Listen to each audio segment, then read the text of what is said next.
Good afternoon, everybody. Just hoping that for everyone in the room, if you could please take a seat, or if you're at the tables to attend the lecture, we're going to start pretty much right now. It's 12:50 p.m. So second. Okay.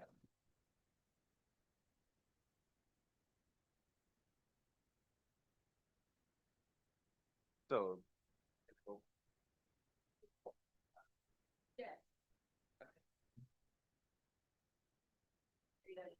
yeah, I did this at my cousin's wedding as well. Just pop it out. Okay, so welcome everyone. I'm assuming we're all here for the same reason. Ready to learn some math? No. So our 64th Distinguished Faculty Lecturer is Dr. Advait Tolanai, Professor of Psychology at Moreno Valley College. Dr. Tolanai has dedicated nearly 25 years to higher education and has been teaching at MBC since 2006. She earned her degrees in psychology from Bogazici University in Istanbul, Turkey, and completed her doctorate at the University of Rhode Island. In addition to teaching multiple psychology courses, Dr. Tolanai serves as assistant chair for the Humanities, Arts, and Social and Behavioral Sciences Department. She is widely recognized for her leadership, commitment to equity and inclusion, and lasting contributions to campus life, including MBC's annual Diversity Summit and the One Book, One College program. Please join me in welcoming our 64th Distinguished Faculty Lecturer, Dr. Advait Tolanai.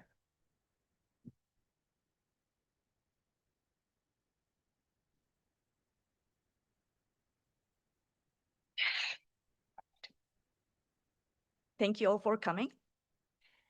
I'd like to start by thanking Nick Sinigaglia, my department chair and long-term colleague and friend, for nominating me, and the MVC Academic Senate for selecting me as a distinguished faculty lecturer for this year. I would also like to thank Leslie Vargas for all her expertise in guiding me through this process and coordinating every aspect of this wonderful event, and the entire RCCD team for all their help in putting everything together. I would like to thank my dear colleagues and close friends, Professors Ann Fifley, Jennifer Florkey, Sonia Nairope, and Larissa Broyles. Where's Larissa? Okay, she's probably coming. For encouraging me to accept this nomination, which mortified me originally. And my RCC psychology colleague and friend, Professor Mark Wolpoff, for his continuous support and sharing resources on this topic that we both care deeply about, and his help with the title of this presentation in particular. Otherwise, I probably would have come up with something with a lot less flair, like Skynet is real, or Facebook is making us crazy. That was really like the running title. He's here. Okay. All right.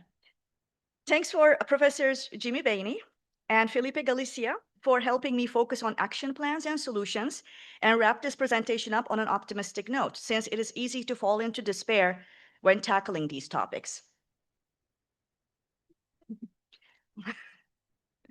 All right. Okay, I would also like to thank my good friend and colleague, Professor Jeff Ryan, our former DFL, for his advice and encouragement and his patience with my never-ending questions, and all our former DFLs for their wonderful presentations and that continue to inspire me. And I believe like Ann Fifley is here, right? Fabian Biancardi, Travis finally arrived. All right. And who am I missing? Cordell, of course, Dr. Cordell was the first presentation I ever attended to.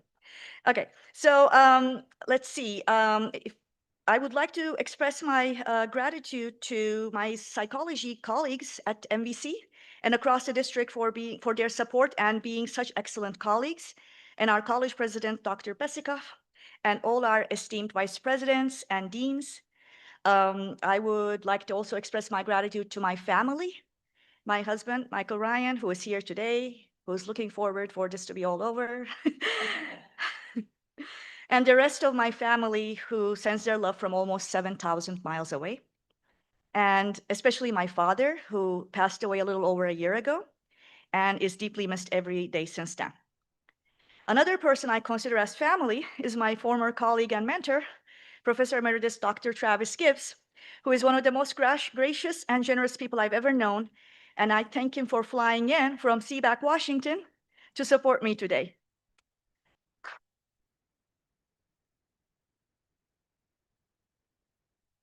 Lastly, I would like to thank all my colleagues and students at MVC and RCCD for making this the best place to work at. I'm extremely honored to have been selected to give this presentation and grateful for all the support and encouragement I received since my nomination. All right. Well, it was working before. So, okay. Okay. Yay.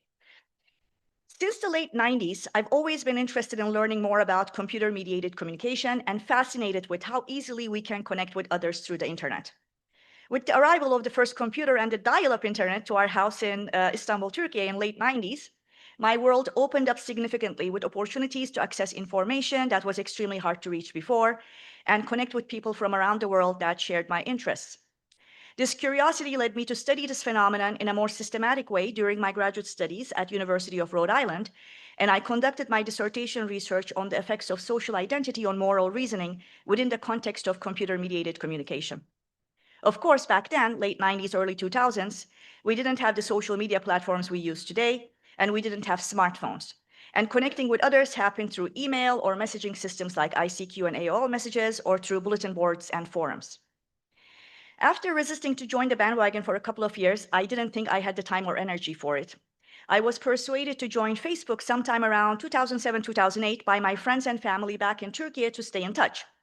Prior to this, my only way to communicate with friends and family abroad was by purchasing international calling cards to call them on their phones or via email. Video chatting wasn't commonly available back then. Joining Facebook surely changed my life and allowed me to connect with friends I hadn't seen in years, communicate with my family on a much more regular basis, and find communities that shared my interests more easily.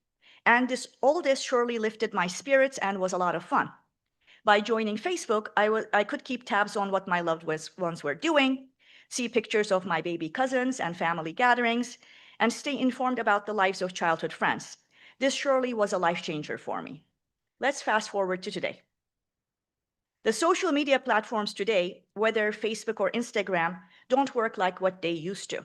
When Facebook first introduced its newsfeed feature in 2006, the feed showed us what our friends were doing and allowed us to follow news outlets, celebrities, or organizations of our choosing. In other words, we had to actively choose who to connect with and hear from and which information we wanted to expose ourselves to. Now, algorithms are in great part responsible for what we see online. They have a huge impact on what kind of content or people we interact with.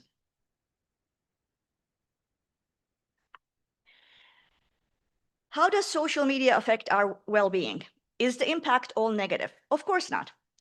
Social media isn't all bad. Many use social media for its benefits, to connect with friends, learn something new, facilitate a sense of belonging, and more. As American Psychological Association puts it, social media is a communication tool that both charms and harms. In this slide, I hope it's the right slide, you will see some of the mental health related benefits of social media as identified by helpguide.org. Although social media may positively affect our lives in numerous and measurable ways, this presentation is going to focus more on the negative impact social media use has on our mental health and how we can mitigate these effects, with a special emphasis on the effects of algorithms. But before we get into algorithms and how they change the way our social media platforms work, let's take a brief look at the history of social media and some national and global trends. Since the early 2000s, the widespread adoption of social media platforms has fundamentally changed the way we connect with the world. Recent reports state that a little over 6 billion individuals worldwide, which is about 73% of the global population, are internet users. And of this total, 5.7 billion, which is about 89% of the world's population, are social media users. In the US, around 73% of the population uses social media, which is about 250 million people, with YouTube, Facebook, and Instagram maintaining their status as the most used platforms.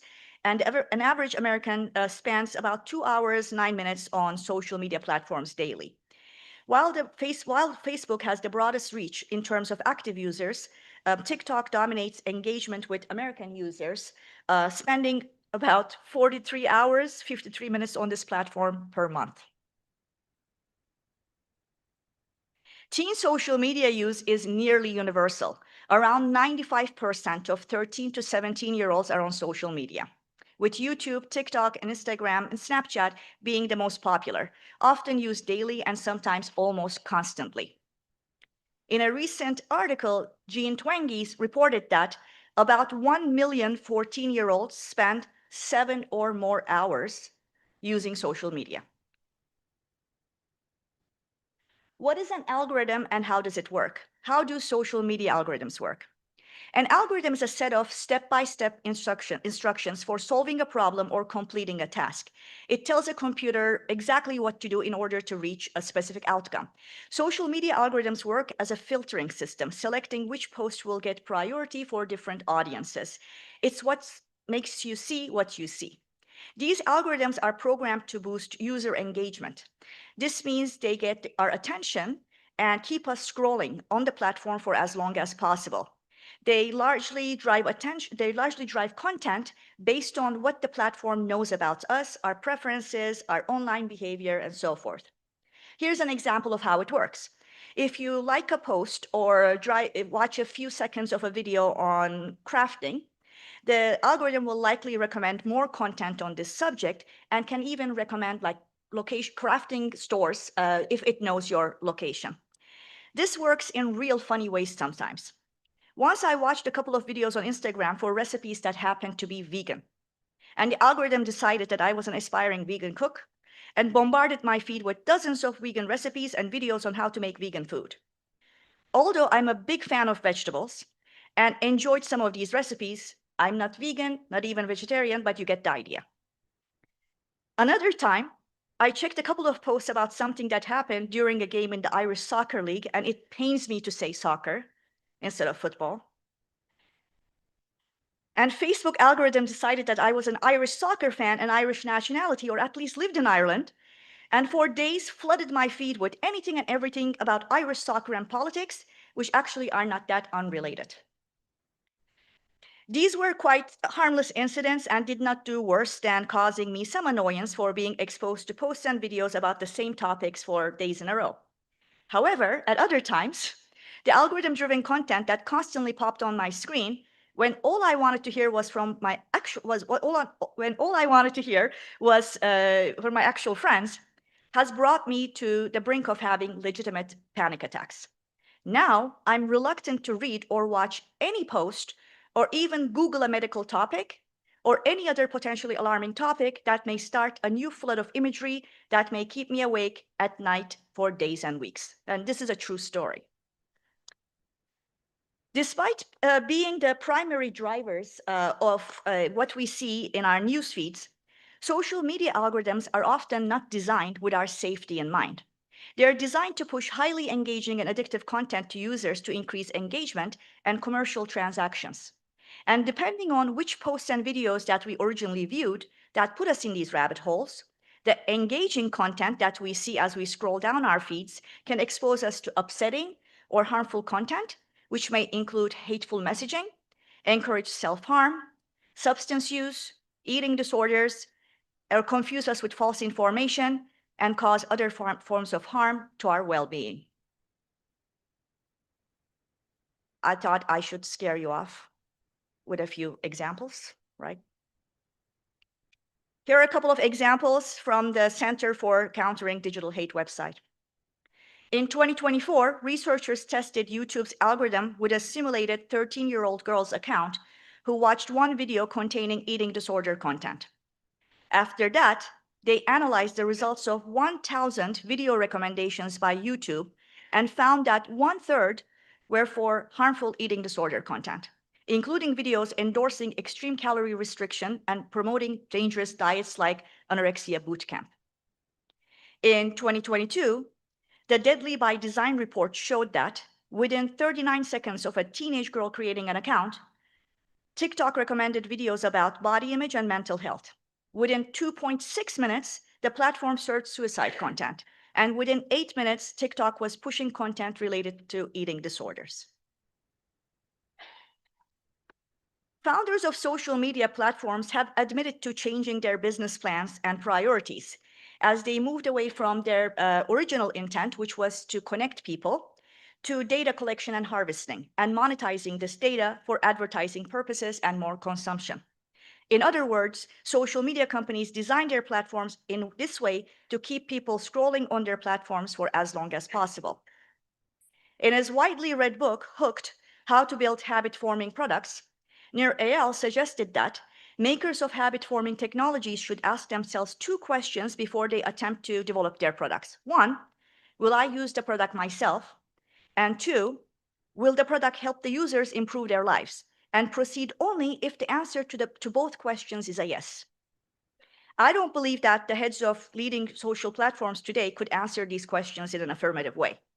In fact, heads of social media and technology companies strictly limit or ban their own children's access to social media and devices, citing concerns over addictive algorithms, mental health, and questionable content in ways that contradict the unrestrained usage of these products often marketed to the general public.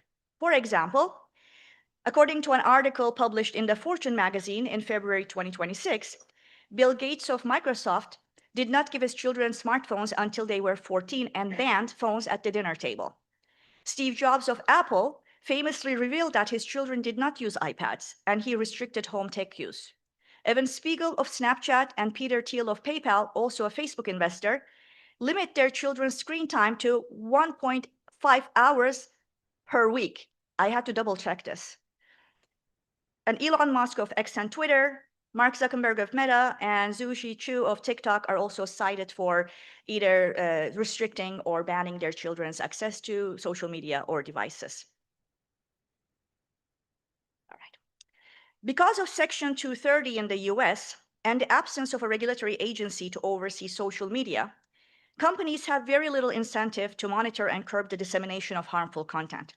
Some companies have dismantled their internal ethics boards and content moderation teams and abandoned any safety policies that they may have once established, which now allows algorithms to curate our feeds more freely.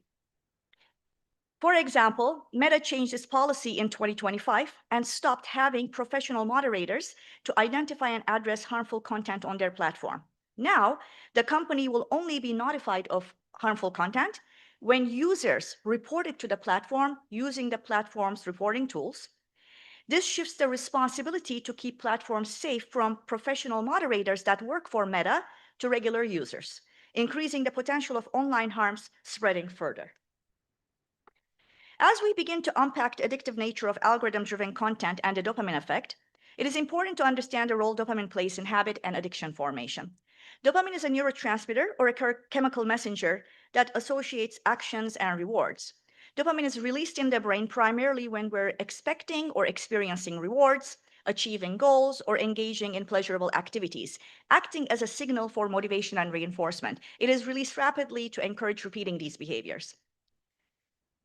Greenstreet and his team conducted a study and discovered that our habits are influenced by two learning systems or two different types of dopaminergic teaching signals in the brain that work in parallel: the reward-based system and the repetition-based system. Dopamine helps the brain to remember repeated movements. Even after the residual sense of reward fades, movement continues to trigger the release of dopamine when we're doing something familiar. This explains how we form new habits, like looking up on our Instagram page or opening up our social media several times a day without even thinking. Habits and addictions can be thought of as existing along a spectrum with potential for both overlapping and distinguishing futures, says Dr. Sarah Zachman, who is an addiction psychiatrist.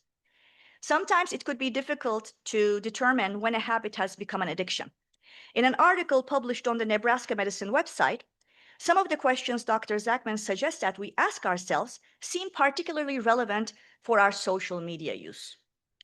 Has it become a compulsive behavior? Are you preoccupied with this activity or substance either mentally or based on the time in your day it consumes? So much so that it prevents you from doing other things you need or want to do. Do you continue this behavior even though it causes negative consequences physically, mentally, or socially? Do you have strong feelings about this behavior? Do you feel guilt or shame, or do you feel defensive and resistant when examining your behavior? What makes social media particularly addictive? Human beings are social animals and we're wired to connect. Our brains release dopamine when we make human connections, which incentivizes us to do this again. According to Stanford psychiatrist Anna Lembke, in her book Dopamine Nation Finding Balance in the Age of Indulgence, we now have unprecedented access to high reward, high dopamine stimuli via social media sites. Easy access and speedy reward are the two main risk factors for developing addictions. And social media content is easily accessible to us via our smartphones, and the never-ending alerts and the engaging images flooding our social media feeds. Plus, the novelty offered by each new post and the artificial intelligence algorithms that learn what we liked before and suggest new content that is similar creates a perfect combination of factors for first habit, then addiction formation. Although Facebook, YouTube, and Instagram are the top 3 most widely used social media platforms among adults, this list is followed by TikTok, which has increased its user numbers steadily in recent years. As of early 2026, TikTok has approximately 1.9 billion monthly active users worldwide. The United States has the largest TikTok audience, with over 136 million users. The majority of the TikTok content creators are aged between 18 and 24. YouTube and TikTok are more popular among the younger demographics. 1 in 5 teens report being on YouTube or TikTok almost constantly. 57% of US teens visit TikTok daily. This is why it is important to take a closer look at TikTok in regards to its impact on adolescent mental health. In an article titled, What Makes TikTok So Addictive?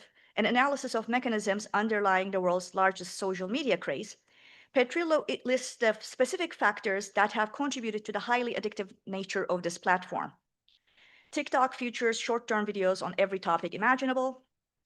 The utilization of the like button, which other platforms also offer, serves as a social reward for the users and satisfies the human desire for acceptance by others. TikTok offers content that is appealing and entertaining, and a personalized For You stream curated by AI for each user facilitates a continuous cycle that starts from the first use and becomes increasingly accurate with repeated engagement. Pedrillo suggests that elements of app design and functionality, namely the variable reward pattern of the content stream, the simple flow-inducing interface, and the capability for endless scroll, capitalize on classical conditioning and reward-based learning processes to facilitate the formation of habit loops and encourage addictive use. Although dispositional factors such as certain lived experiences and personality traits may make some people more susceptible to developing habitual behaviors and addiction, the situational elements of the platform are engineered by the app developers. Despite social media's enormous popularity, recent research has found a strong link between heavy social media use and an increased risk for depression, anxiety, loneliness, self-harm, and even suicidal thoughts. In 2023, US Surgeon General Dr. Vivek Murthy issued an advisory to call attention to the growing concerns about the effects of social media on youth mental health. For example, American teens between ages 12 to 15 who spend more than 3 hours a day on social media face double the risk of experiencing poor mental health outcomes, including symptoms of depression and anxiety. Social media can also lead to FOMO or a fear of missing out. Viewing the highlights of someone else's life can make it easy to draw comparisons while increasing feelings of inadequacy. Robinson suggests that many of us are also prone to using social media as a security blanket. Like whenever we're in a social situation and we feel anxious, awkward, or lonely, we turn to our phones and log on to our social media accounts. But this only isolates us even further, triggering a negative self-perpetuating cycle. Robinson added that if we're spending an excessive amount of time on social media and feelings of sadness, frustration, or loneliness are impacting our lives, it may be time to re-examine our online habits and find a healthier balance. What are the specific effects of social media use on children and teens? According to Dr. Shannon Popito, a clinical psychologist on the medical staff at Baylor University Medical Center in Dallas, the prevalence of social media is greatly affecting the psychological and social development of children. Here are a few quotes from an interview published on the Baylor Scott and White Health website in 2017. In early childhood, children need less unidimensional technological stimulation and need more multidimensional stimulation and socialization in the outside world. The human brain requires multisensorial interactions early on to promote healthy neuroconnections and functioning later in life. Unfortunately, when children replace multisensorial interactions such as face-to-face socialization, communication, and play with unidimensional technologies, their brain development is altered. This was followed by the suggestion that the young brain becomes stymied or even overstimulated by social media that ironically does not promote healthy human socializing or communication, further thwarting healthy socialization at later developmental milestones in life. When it comes to the topics of effects of technology and social media on adolescent mental health, two prominent psychologists lead the discussion, Jean Twenge and Jonathan Haidt. Jean Twenge is a professor of psychology at San Diego University, and her research links heavy social media use in teens to increase depression, anxiety, loneliness, and lower life satisfaction, suggesting a sharp increase in mental health issues as smartphones became more widely used around 2012. She argues that social media is more harmful than general screen time, citing a strong connection between excessive use, such as 5 or more hours a day, and higher rates of unhappiness and suicide risk factors, proposing stricter limits, device-free bedrooms, and delaying access as solutions for parents. She also coined the term iGen or iGeneration to refer to the generation born between 1995 and 2012 as the first to spend their entire adolescence with smartphones. In an interview with SDSU's News Center, where she was asked whether social media is addictive to children, and if so, what tech companies can do to make it less so, she responded, social media platforms use algorithms to keep users coming back as often as possible for as long as possible. You could say that they're designed to be addictive. Tech companies have no incentive to change this. It is essential to their business model. That is why reforms are probably going to be necessary. Jonathan Haidt is a social psychologist and professor of ethical leadership at NYU. In 2024, he published The Anxious Generation, arguing that the rise of smartphones alongside overprotective parenting has led to a rewiring of childhood and increased mental illness, shifting from play-based to phone-based experiences, which has disrupted social and neurological development in children and teenagers. Like Twenge, Haidt also suggested around 2010-2012, a major shift occurred as children traded flip phones for smartphones, leading to a decline in face-to-face interaction and a rise in online unsupervised time. And that this shift disrupted crucial development, causing sleep deprivation, addiction, social comparison, and loneliness. I will expand more on Haidt's research and recommendations later in this talk. As I was reviewing the literature on the effects of social media engagement on adolescent mental health, I noticed that there was more reporting on the effects on girls and young women.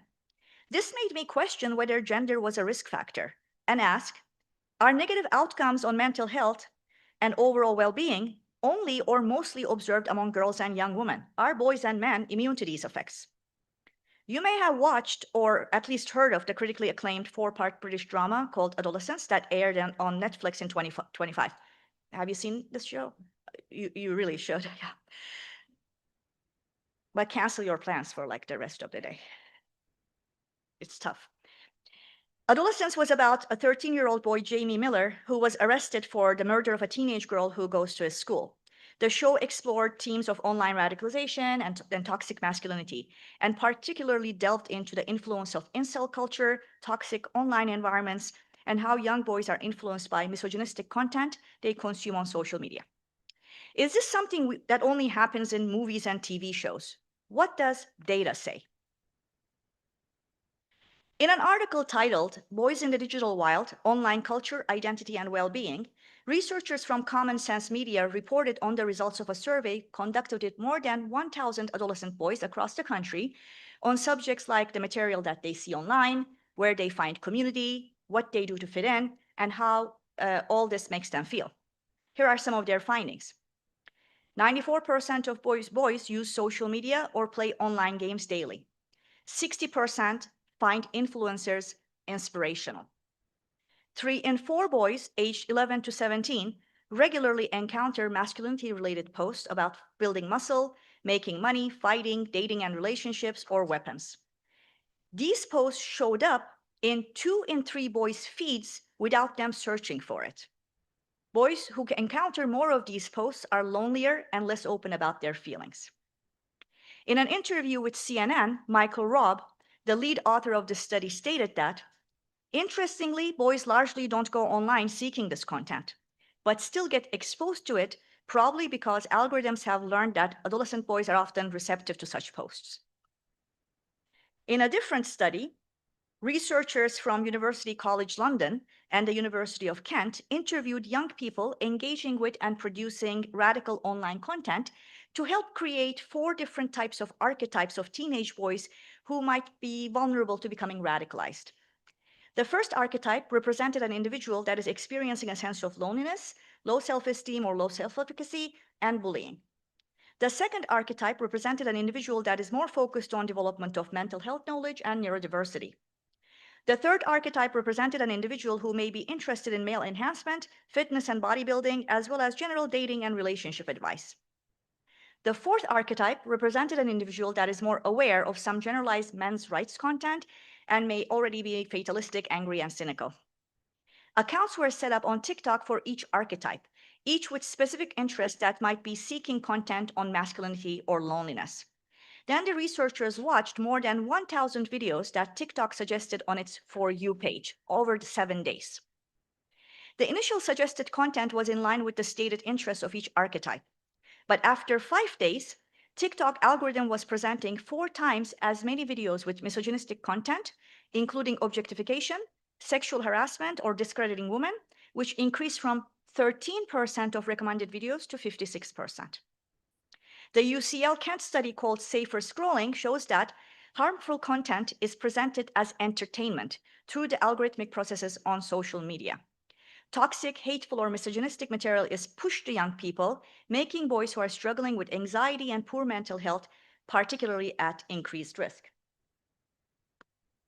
In a more recent study, rather than regarding social media's impact as universally positive or negative, Van der Waal, Beans, Jensen, and Wolkenberg examined how social media use affects 3 critical dimensions of adolescent mental health: well-being, self-esteem, and friendship closeness across different social media platforms by analyzing over 44,000 daily diary entries from 479 adolescents over 100 days. They found that the majority of adolescents, about 60%, experienced an exclusively or predominantly negative effect on their well-being, self-esteem, and friendship closeness. For TikTok and YouTube use, this number was even higher, 71% and 67% respectively. However, they also identified that 13.6% of adolescents experienced duality in effects, indicating that social media use simultaneously harms and benefits different dimensions of mental health. Researchers suggest that social media's effects are not only person-specific, but also platform-specific.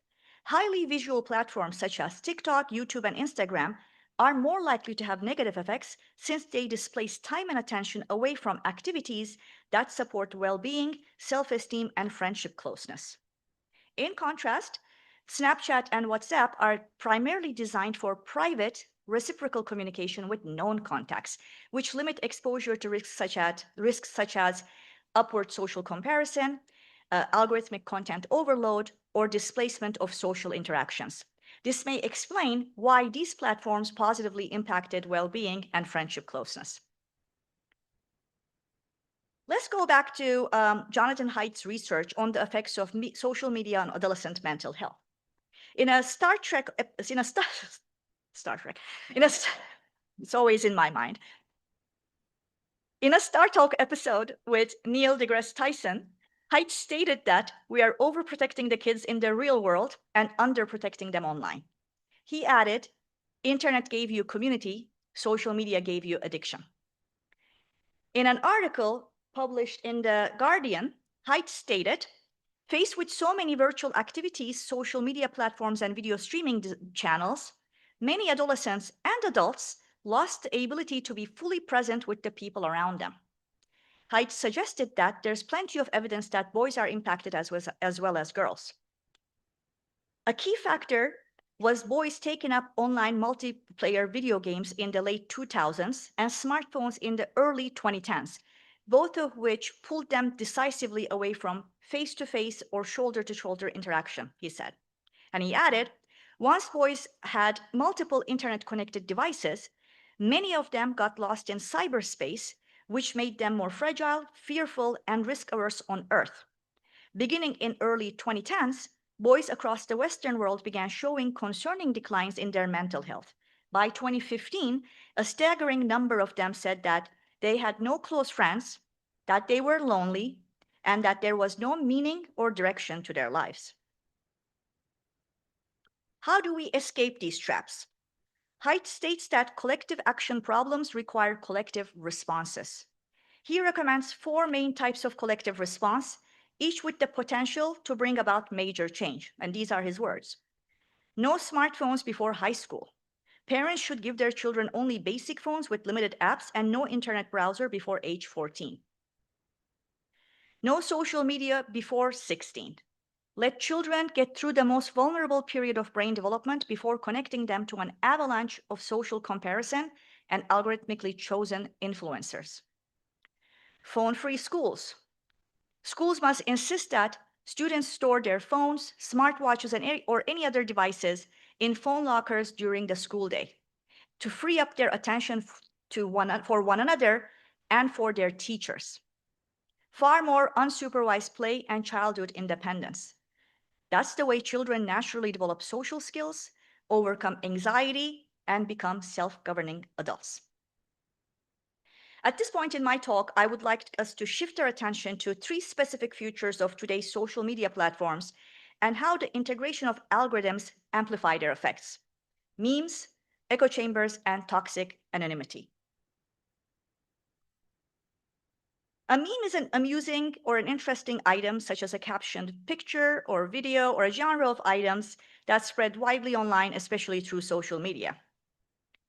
Memes are widely used to share a joke, express an opinion, or poke fun at a trending topic.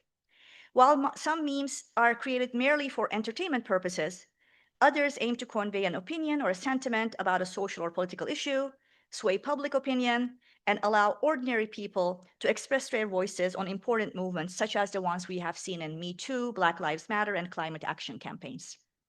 Less is more principle applies to memes by emphasizing conciseness, simplicity, and cultural resonance over complexity or excessive polish. Anastasia Desinova, a senior lecturer at University of Westminster, stated that in her research, she uses the idea of memes as fast food media. She's quoted saying, because like fast food products, they're very flashy, lots of flavor, lots of promise of a great experience, but then the nutritional value is so low, it doesn't fill you up, it doesn't give you much. Here are some of my favorite memes.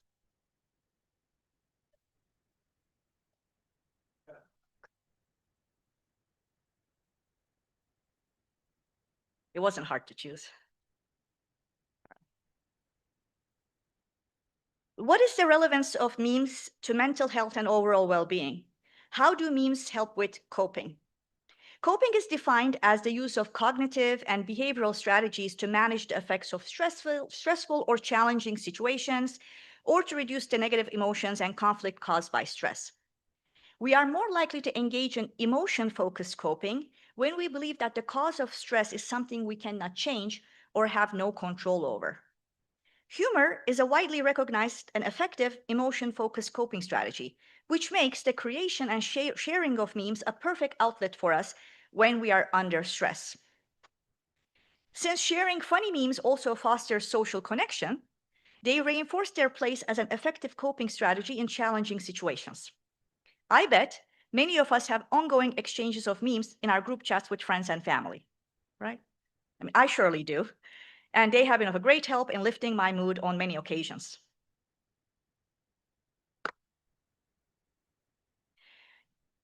My good friend and esteemed colleague, Professor Jennifer Florkey, created this meme during COVID to commemorate one of my catchphrases regarding how I felt about the never-ending Zoom meetings that started early in the mornings. Do you remember those? This is actually me when I was a toddler. And it reflects on the expression on my face. I was not a morning person even then.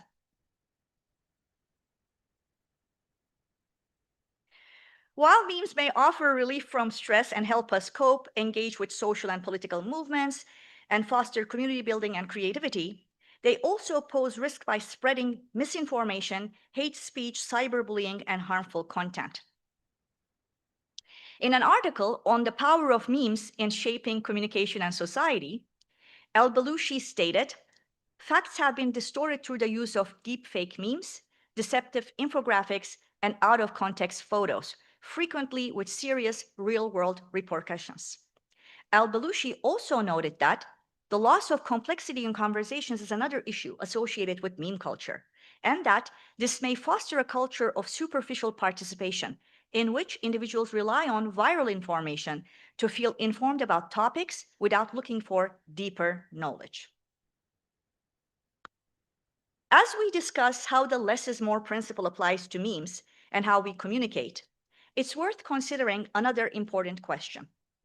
How does increased engagement with digital media and our reliance on memes, AI-generated summaries, and social media posts to get our information affect our reading, comprehension, and critical thinking skills?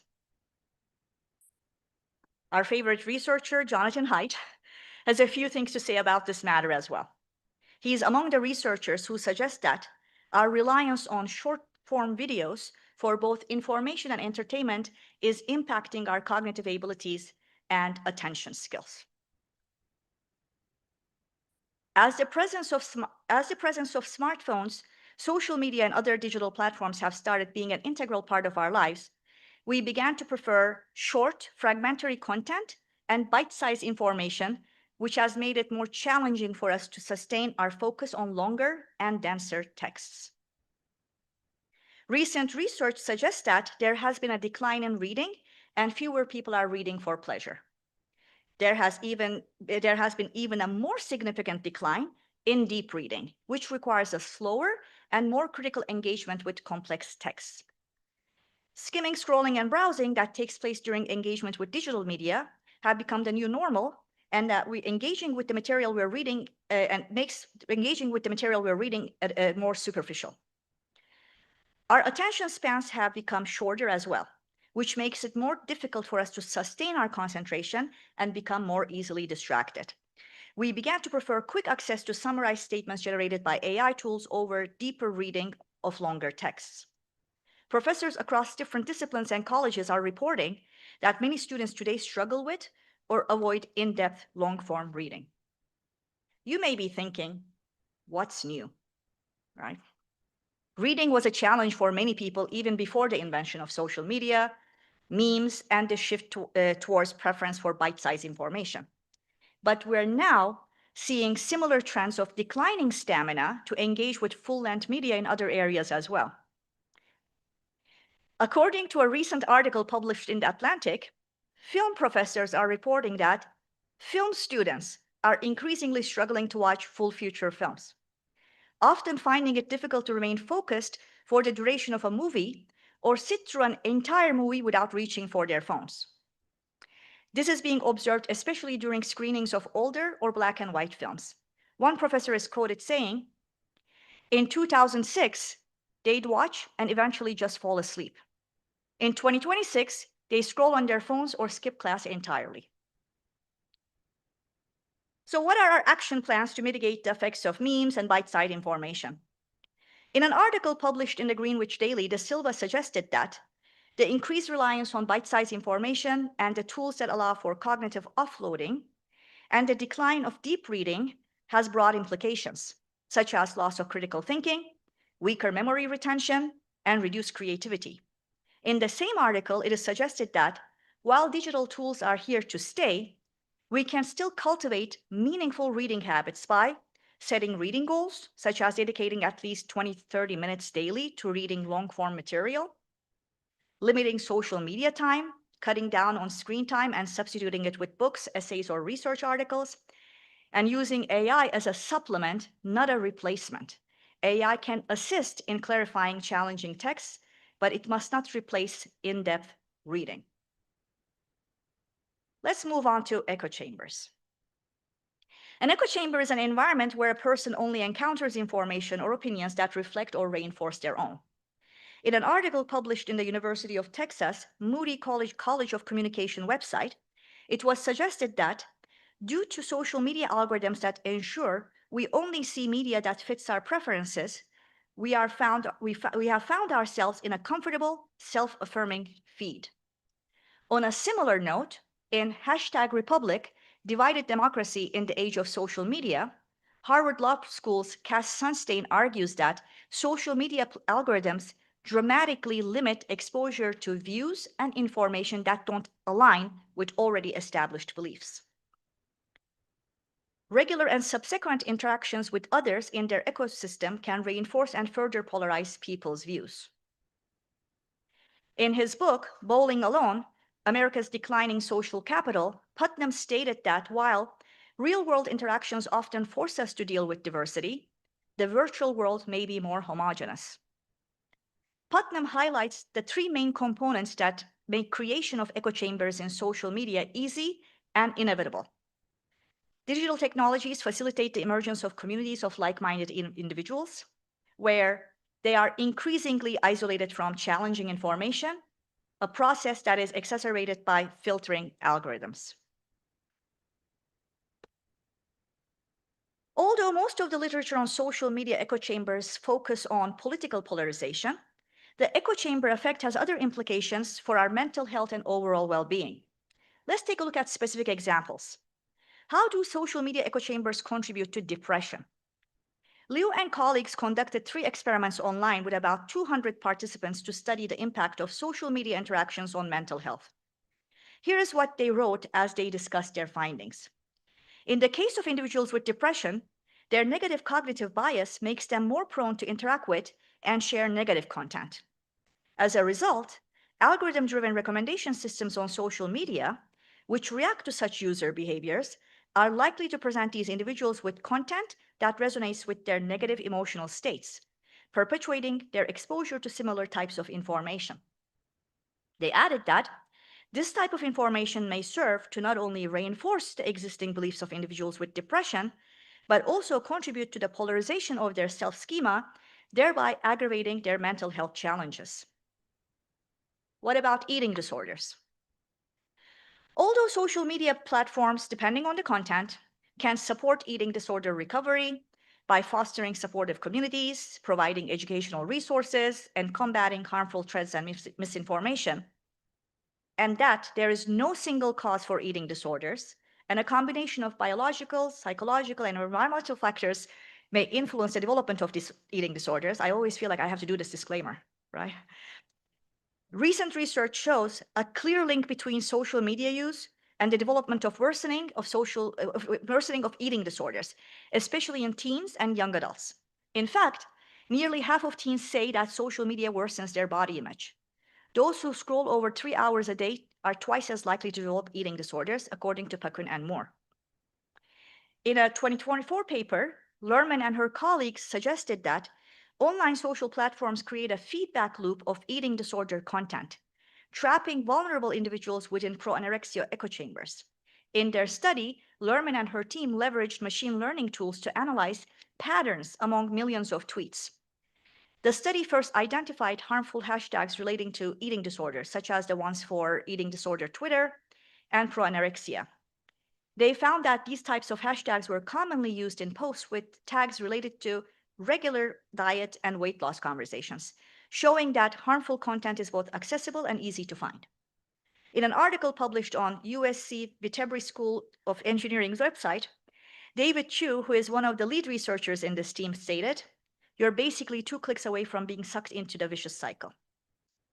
In this study, as researchers also analyzed the patterns of interaction within different hashtag networks, they discovered clusters or echo chambers where tens and thousands of users in the same community responded to and retweeted each other. Yet they had little to no interaction with outside groups. This means that users in pro-anorexia echo chambers saw increasingly toxic eating disorder content with few alternative viewpoints, and Chu said they're being radicalized by very harmful content without even knowing it. What about self-diagnosis? Although social media platforms may provide a safe space for people to discuss their mental health struggles and experiences and help raise awareness and reduce stigma surrounding mental health, and exposure to content where influencers openly discuss their mental health experiences and share anecdotes about their symptoms and coping strategies may help teenagers want to communicate with their parents and their health providers about their own experiences. This may also inadvertently cause some teenagers to begin to self-diagnose themselves with various disorders and hastily conclude that their feelings and behaviors may be symptoms of a mental health condition based on limited information. In other words, overexposure to videos and posts regarding mental health conditions may lead to a misunderstanding of the diagnosis process or over-pathologizing of a symptom that is within the range of typical. Mental health professionals stress the importance of a professional assessment with evidence-based measures when they address concerns their clients may express under these conditions. In an interview published on Johns Hopkins Medicine website, Dr. Jennifer Karzenstein argued that algorithms on social media platforms create an echo chamber where the viewer is repeatedly exposed to content related to their perceived mental health concerns. As a result, this may reinforce a concept or mental health condition rather than provide a challenging thought or another perspective. In the same interview, Dr. Katzenstein stated, "Open communication is crucial. Talk to your child daily and engage in conversations about what they're viewing on social media. Encourage them to share their thoughts and feelings. Know every platform they're on to ensure you and other trusted adults follow them. Educate them about the complexity of mental health and emphasize the importance of professional evaluation for an accurate diagnosis, as well as how to be a good citizen on social media and a well-educated consumer." The idea is to help them develop critical thinking skills to differentiate between relatable experiences and medical conditions. So what are our action plans to mitigate the effects of echo chambers? Breaking free from echo chambers requires conscious efforts at multiple levels. Here are some strategies to consider. Intentionally consume news from a variety of sources. Engage with diverse perspectives and opinions. Mitigate confirmation bias by actively seeking out different viewpoints. Regulate your online behavior to engage with a wide range of content. Be aware that algorithms naturally filter content to what seems preferred, potentially reinforcing echo chambers. Let's move on to toxic anonymity. Online platforms can allow for anonymity, and sometimes this anonymity can encourage free speech and protect members of vulnerable groups and individuals. This anonymity can also increase the likelihood for incivility, harassment, and conflict escalation. Online disinhibition effect, coined by psychologist John Suler, is defined as a tendency for people to feel freer, less restrained, and act differently in virtual spaces compared to face-to-face contexts, often resulting in increased self-disclosure or aggressive behavior and explain why people may become less civil and more toxic in online environments. Kim, Elitorf, and Burt, in their systematic review of anonymity and its role in digital aggression, suggested that digital aggression is a growing public health crisis among adolescents and emerging adults. In 2022, Professor of Cognitive Neuroscience, Dean Mobbs, and his research team have constructed a theoretical model to highlight key differences between online and face-to-face communications and to address the question, what is it about the environment of social media platforms that causes more toxicity during social communication than what we find in face-to-face communication? And their answer is DAD, which stands for disembodiment, lack of accountability, and disinhibition that work in combination and make social interactions more toxic and exposure to misinformation more common in online interactions. Anonymity allows users to feel detached from their actions, leading to behaviors they would typically avoid in person, such as using hateful language or posting nasty comments. Redman and colleagues conducted a survey-based study with 350 university students that were active social media users from Punjab, which covered issues of social media use, perceptions of anonymity, experiences with online conflict, and aggression, and views on algorithmic influence. They found that algorithms play a vital role in the amplification of online aggression, and algorithmic amplification substantially increase the incidence and intensity of online hostility. They suggested that with algorithms continuously promoting sensational and divisive content, users are likely to engage in aggressive exchanges with each other, thus creating a more toxic online environment. In their concluding remarks, they stated that these findings call for a change in the algorithm design of social media platforms to reduce harmful content amplification without losing engagements. What are our action plans for dealing with toxic anonymity? Researchers at Tony Blair Institute of Global Change suggest that measures may be taken by both individual users and social media platforms to combat abusive and toxic behavior that anonymity provides without banning anonymity, which could be essential for the protection and privacy of vulnerable individuals or members of marginalized groups. Social platforms could provide better safety tools based on a secure, user-centric digital identity, where users share distinct attributes like real person or over 13 without revealing identifying info. Users could potentially block out abusive, harmful content from fake or burner accounts that aren't verified, creating an environment that disincentivizes abusive behavior.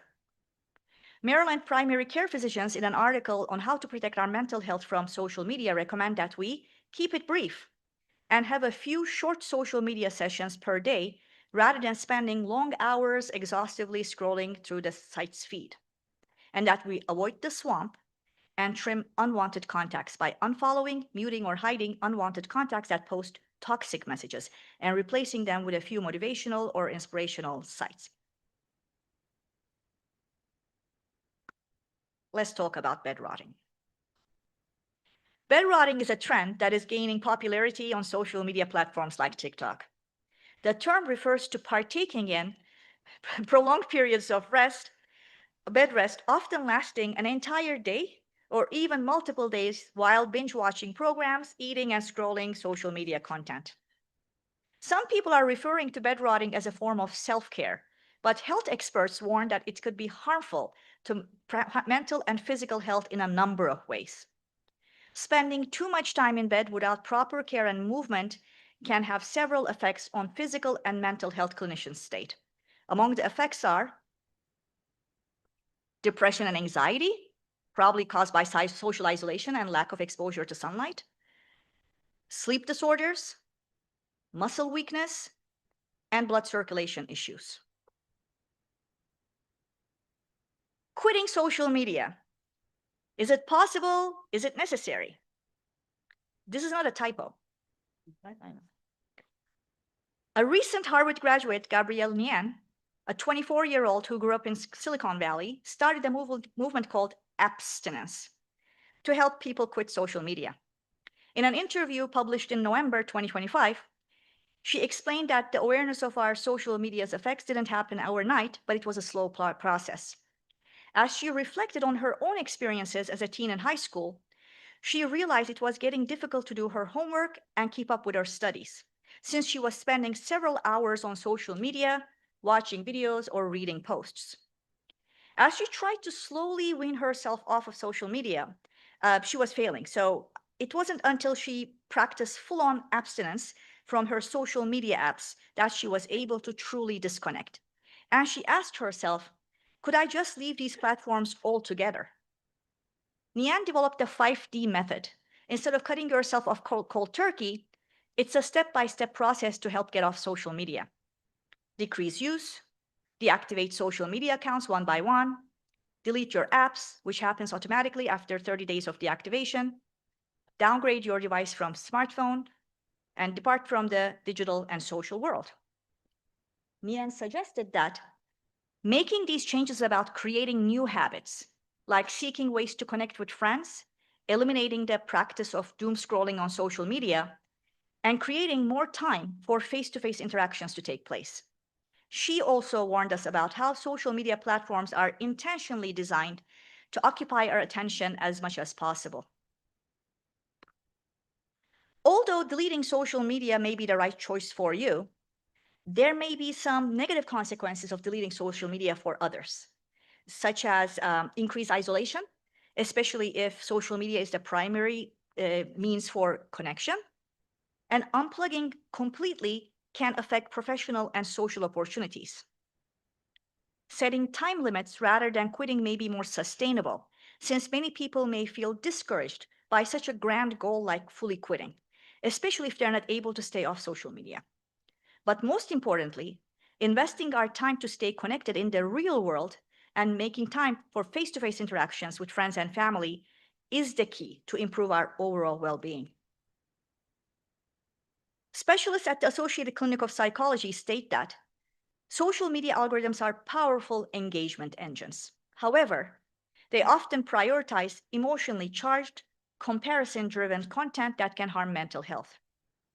They also suggest that users reclaim agency by setting time limits, temporarily deactivating apps, and unfollowing content that is distressing and curating content that elicits positive emotions. They suggest that we engage purposefully, such as posting updates or reaching out instead of mindless browsing, and add friction by moving apps from our home screens, switching our phones to grayscale, or disabling push notifications.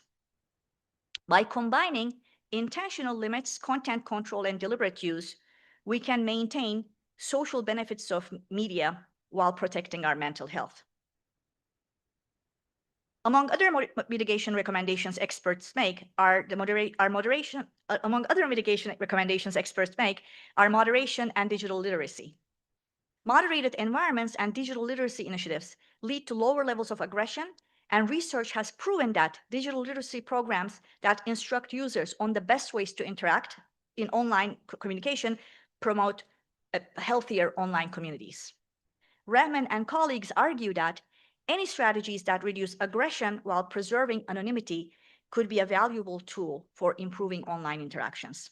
They recommend that since social media platforms and algorithms evolve rapidly, the changes in the systems should be tracked down to know how they impact user behavior over time.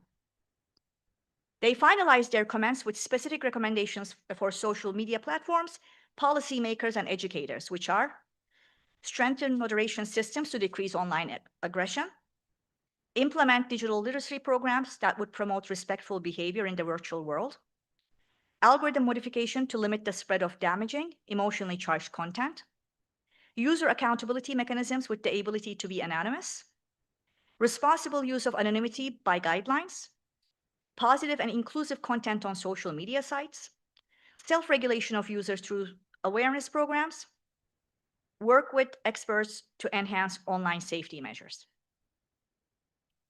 As we see from both our own experiences and the numerous research studies on this complex and important issue, mitigating the negative effects of algorithm-driven social media will require changes both in our individual behaviors as consumers of social media and technology in general, but also in our laws that regulate how social media companies operate at a national and global level. This certainly is a difficult challenge, and it is easy to get discouraged by the enormity of this task. But I'm confident that all of us in this room have the will, the skills, and the power to achieve this goal. Thank you.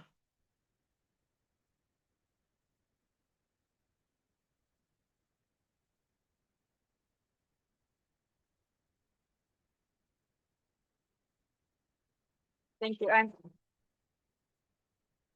I'm so sorry I didn't see you earlier. Our Deputy Chancellor is here. Thank you for coming. And I was really nervous in the beginning, so if I forgot to mention anybody, sorry.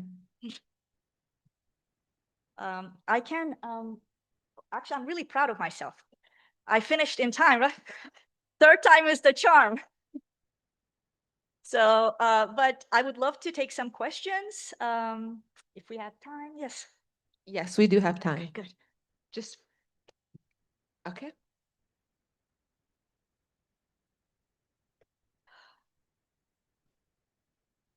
Hello, I'm Chelsea. I apologize if it's a little dense. I was working through it the whole thing. By the way, beautiful presentation. Okay. So we know the difference between social media now and other mediums such as like the radio, television, magazines that came before. What kind of differentiates it are these algorithms that, like you said, are specifically designed not to inform or connect people, but simply to keep you scrolling. But if this design actively proves this lack of genuine community, and there's growing evidence that shows that technology is already diminishing intelligence and the development of younger generations, but we're not doing anything to slow it down, are we witnessing our own downfall in this way? Because even in this presentation, we talk about how to better our mental health through social media and how to better regulate social media. But are we ever asking the question, is social media itself the problem? And is this even new?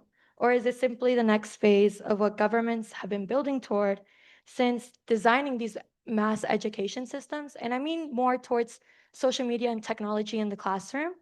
And is this the same thing about mass education systems not teaching or liberating people, but rather producing compliant people in an economic system? And is social media just the upgraded version of the same project? And is this an accident or like failure of regulation on our part? Or because because I see that us like younger generations, and I guess my generation included, we're choosing social media and we're choosing the problems that come with social media over scratching off social media completely in the first place and seeking that community, seeking that connection.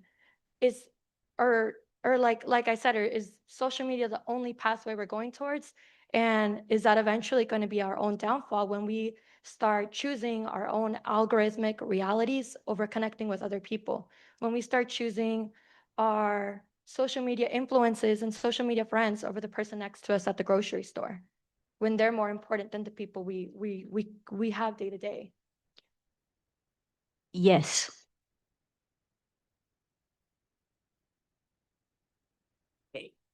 Yes. But that's what I was thinking back in December. And throughout December, between fall and spring semester, that's all I was doing, reading on this, writing this.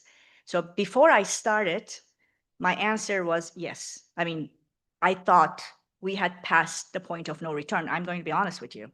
Like, I'm not the most like optimistic. My friends know, they call me little black rain cloud. But throughout this research, I saw evidence of being able to backtrack and use social media in a healthy way. However, and this was brought up in both Norco and Riverside, and such a good question. However, realistically speaking, for that to happen, measures have to be taken at all levels. In other words, if I mean, I can't start by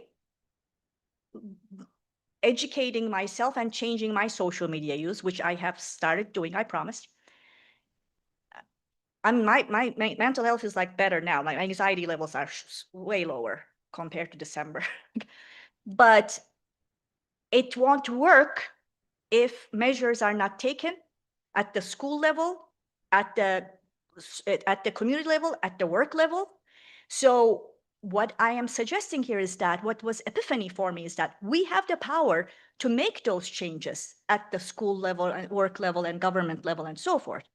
Because I'm mostly concerned about it. I'm not like, I joke about this all the time, but I'm not anti-technology. I'm just concerned about embracing technologies without questioning the implications and without even looking at the research on how we should be implementing these technologies.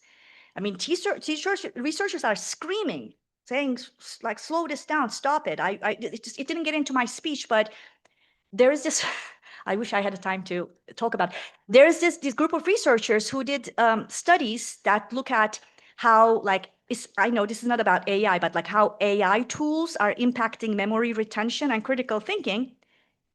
They did experiments that proved it was not good. They were so concerned about waiting for a whole year to go through the regular publication process because, you know, like, are you a psych major? You may know, like, you have to write it and then it goes to publication a year later, it may get published. They were so concerned about, like, they thought it would be irresponsible for them to wait. So they just made their results publicly available, saying they worried that if they wait a whole year, probably some politician somewhere is going to suggest putting all this ChatGPT in like kindergarten. Right? So like I mean, the information is there, but we just need to start by changing our own behavior and seriously. And abstinence, it could be right for some, but not for others, but also push back. And I know it's really hard. I'm very aware that it's really hard, but I came to the realization through this research, it is possible. So I would suggest that whenever you have, if this is something that bothers you, whenever you have the chance, raise your voice. Yeah. I mean, I don't know whether that's what you were asking, but so everything you said, my answer was like, yes, yes, yes, yes, yes. Everything she's saying is happening. Yeah. Yes. Hi. Hi. I teach CIS 1A here, and we talk about all these numbers in the beginning about how the impact of social media throughout the entire world, 5.5 billion people on social media. And as an older gentleman, I hear the echoes of the cigarette industry and how they were able to promote their product for so many years. And finally, the government stepped in and said, enough is enough. And they were sued and all that money came out of it. And to echo the thoughts there, is the cat out of the bag here? Is it really, are we ever going to put the toothpaste back in I think it feels, to echo those thoughts, there's a certain amount of, oh my goodness. So I hear your call to action and I hear it on the micro level, like, because in education, as a parent, smartphones became an important part in middle school, right? Of certain Quizlets and stuff. They started using smartphones and they started instituting smartphones. And now slowly we're trying to get smartphones out of the institutions. So is the damage done? So on the macro level, like micro level, yes, all of us call to arms, let's go. Macro level, I don't see progress. I don't see initiative. I see money dominating lobbying and dominating deregulation and dominating pushback like the cigarette industry did for so many years, right? And other lobbies as well. So I'd like to hear your thoughts on the macro level of where we're going with all this. Thank you. The analogy is so great because every time I would start losing like any hope or wanting to move on, my husband would remind me of like, remember what happened with the cigarette industry, right? So it's my guess is that it's really hard, but it can be done. And we're seeing examples coming from other countries. So it's a matter of will. So, right, in Europe, they're bringing technology out of the classroom. We don't need to we're using technology unnecessarily now. We are unnecessary because it's the new thing. Like I sometimes feel like we always like worry about not jumping onto the like bandwagon because like nobody wants to be the dinosaur. Nobody wants to not use the new fancy thing, but it's negatively impacting learning and memory. So we are seeing examples, like if other countries are doing it, right? I mean, I understand every culture is different, politics is different, and so forth. Is it, am I saying, oh, it will happen for sure? No, but I've seen it is possible.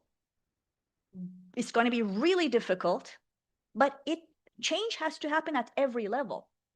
Like if you are doing it at home, but the second you go to work or send your child to school, they are being pushed these technologies. We're not going to make the progress like as effectively or as quickly.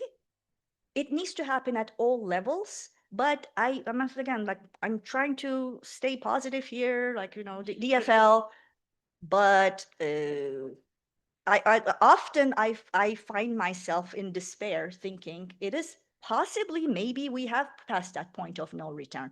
I don't know, but I know that I've learned the things we could do, and I think it will lead to that macro level. It's just a matter of will. We're not pushing back. That's really bothering me. I'm not seeing people pushing back, and I've just started seeing it maybe, which is great.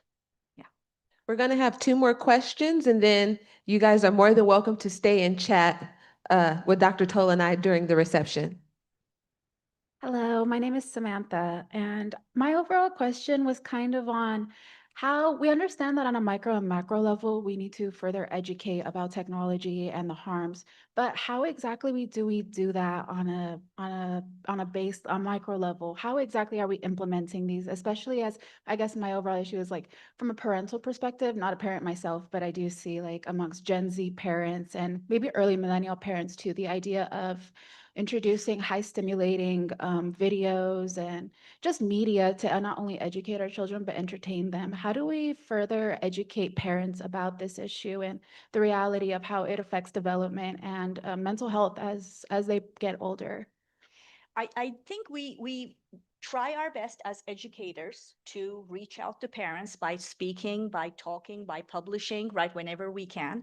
I do think that it is important for parents to get on board because children model after their parents. Like you cannot say don't use social media, but then have your phone up, like, right, while watching TV. But regarding, I think like earlier you touched upon the macro level thing, like we can collectively protest Meta. Like can you imagine if we all deleted our accounts? Like it's a matter of will. It's a matter of will. So I think, and there, I understand, like I know why I turn my phone on instead of opening up a book at the end of a day when I'm exhausted. But it's just that like with any other habit that is not healthy, it requires push. And I think also it requires like that collective efforts. We need to also support each other on that. Yeah. How do we go about educating parents on the reality of social media and technology, not to like completely withdraw it, but to implement those social habits and educate them about the reality of it? I feel like a lot of parents go into parenting and just go based off of what they see on social media without doing actual research as to how this is actually developmenting or affecting the development. I understand your question, but I don't see much of a difference between that and educating parents on anything, right? I mean, whether it's think about like all the things researchers and doctors and pediatricians, child psychologists are recommending. This is, to me, this is not much different than any other topic. And I'm just thinking like, why don't we use the same exact tools? Like we can have more information disseminated through social media, right? And then know how to have that hook, right? I mean, if you just basically start off your presentation, a 5-minute talk in social media, it has to be like, what, 30 seconds now?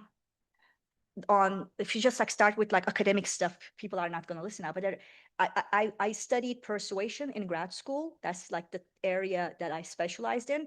There are tricks and strategies to implement that. And I do see this is maybe a bigger challenge than others, but it is possible. And it's not much different than raising awareness on any other issue, in my opinion. But I'm seeing like backtrack in other issues as well. So I'm like, again, I'm going back and forth like, yeah, and I'm like, oh, yeah. Okay, last question. Thank you. It'd be very, very informative. Thank you. Very nice, thank you. I think things are going to have to get a lot worse before they get better. And we're going to get a lot more evidence of how bad things have become. So you see the test scores that have just been released, going back at least 15 years or so, that shows just plummeting scores, unrelated to COVID, reading, math skills, etc. And you mentioned Norway, other countries in Europe are starting to implement these kinds of strategies. My question was really, of course, I'm kind of obsessed with the political matter. You know, the disinformation that we're drowning in. We have a POTUS that lies constantly and uses social media in the most irresponsible way imaginable, right? It's hard to believe that America is going to lead the way out of this mess.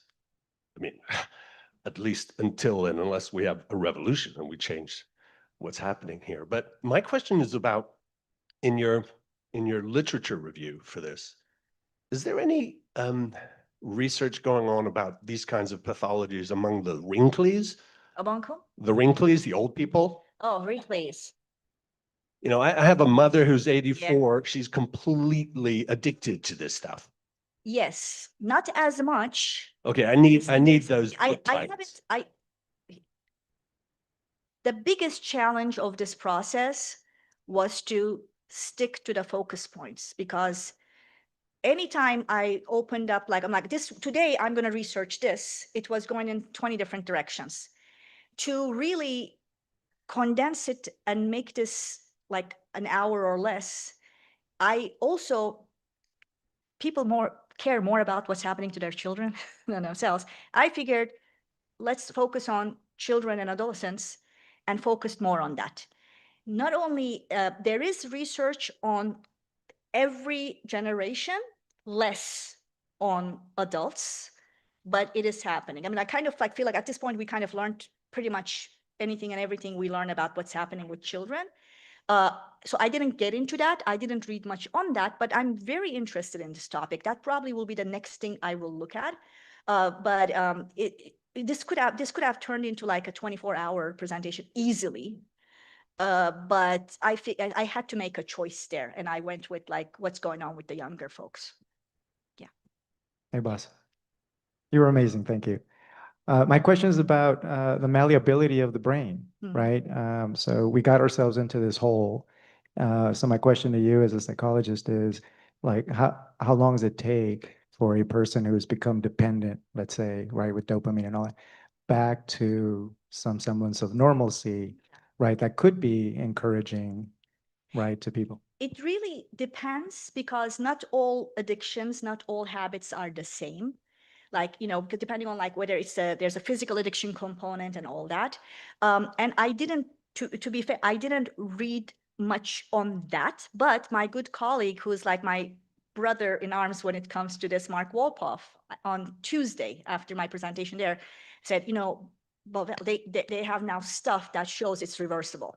Like, oh, I'm going to send you all this stuff. So I'm like really now excited to see that there are like measurable results coming from studies to see whether some of these effects could be reversible. So that will be the next thing I will be reading. That's great, right? Like, I mean, we can hope and wish all we want, but we need to see some data. Yeah, good question. You're giving me a lot of reading material, like topics to read on. Okay. I'm around. I don't want to keep you away from the theme. The menu is Adviye's favorite MVC foods.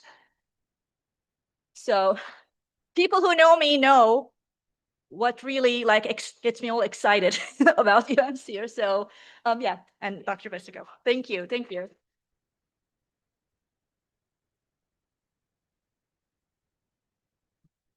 Okay, since a reference has been made to the food, I'll keep my remarks short.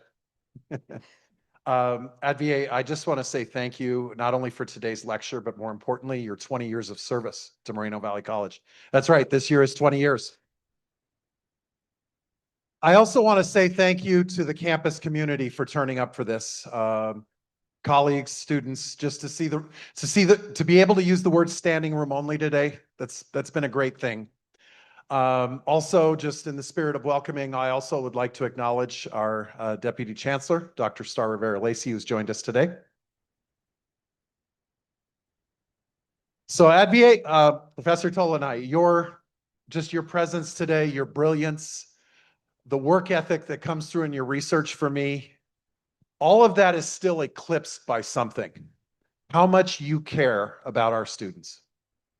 It really comes through. And it's going to be a year pretty soon, time here. That's something that has come through like a neon sign. And just listening today, I would say just, given the presence of social media and the continuing emergence of AI and everything, whereas a lot of these types of discussions had me thinking as someone who also has been a professor about my classroom, about disciplines I taught, I think a lot of what you shared today extends across our campus. And I'm so glad that I saw Dr. Lynette Sullivan walk in, because I do think this goes really to all areas of MVC, especially around health and wellness and a lot of the things that are there. I also think in many ways, these discussions transcend academia. And I think that's something that's incredibly valuable. And so meaningful does not do justice to what your lecture was today. And I want to say that. So Dr. Tolonai, I'd like to say congratulations and thank you. Also, welcome home after your 3-day tour, right? And yes, and you've deserved a rest. I have a feeling it will not be one full of social media. I'll just go out on a limb there. The spring schedule is due on the 22nd. So. But more importantly, thank you for bringing pride, honor, and academic quality to Moreno Valley College, the beacon on the hill that today shines all the more brighter. Thank you.